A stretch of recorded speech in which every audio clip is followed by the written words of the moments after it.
यह भाग दो स्थान पर यदि कोई और शिष्य भी होता तो वो भी यही करता। यद्यपि कर्ण को क्रोधवश श्राप देने पर उन्हें ग्लानि हुई, पर वे अपना श्राप वापस नहीं ले सकते थे।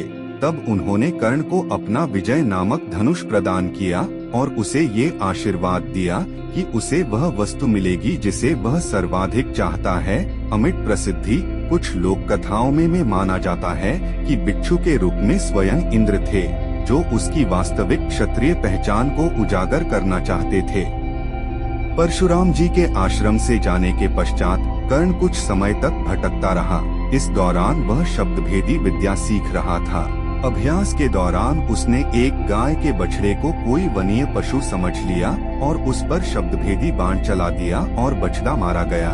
तब उस गाय के स्वामी ब्राह्मण ने कर्ण को श्राप दिया कि जिस प्रकार उसने एक असहाय पशु को मारा है, वैसे ही एक दिन वह भी मारा जाएगा, जब वह सबसे अधिक असहाय होगा और जब उसका सारा ध्यान अपने शत्रु से कहीं अलग किसी और काम पर होगा।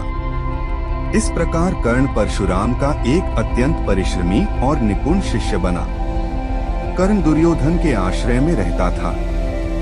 गुरु द्रोणाचार्य ने अपने शिष्यों की शिक्षा पूरी होने पर हस्तिनापुर में एक रंगभूमि का आयोजन करवाया। रंगभूमि में अर्जुन विशेष धनुर्विद्या युक्त शिष्य प्रमाणित हुआ।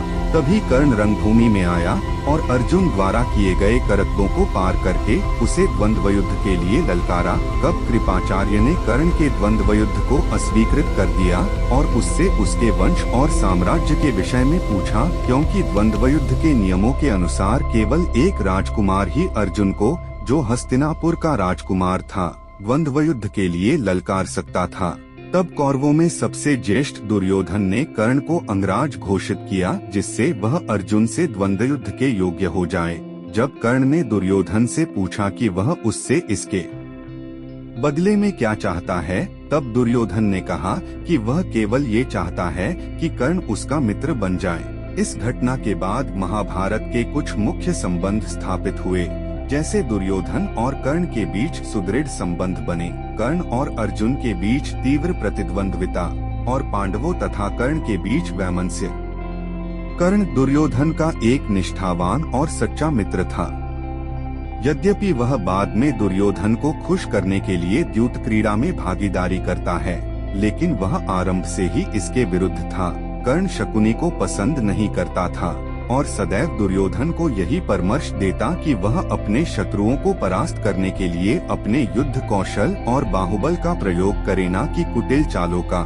जब लाक्षागृह में पांडवों को मारने का प्रयास विफल हो जाता है, तब कर्ण दुर्योधन को उसकी कायरता के लिए डांटता है और कहता है कि कायरों की सभी चालें विफल ही होती हैं, और उसे समझाता है कि उसे एक योद्धा के समान कार्य करना चाहिए और उसे जो कुछ भी प्राप्त करना है उसे अपनी वीरता द्वारा प्राप्त करे।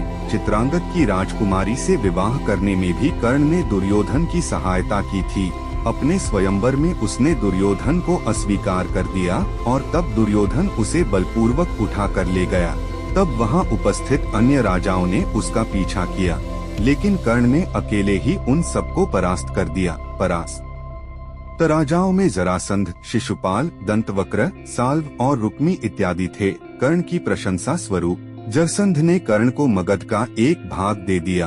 भीम ने बाद में श्री कृष्ण की सहायता से जरासंध को परास्त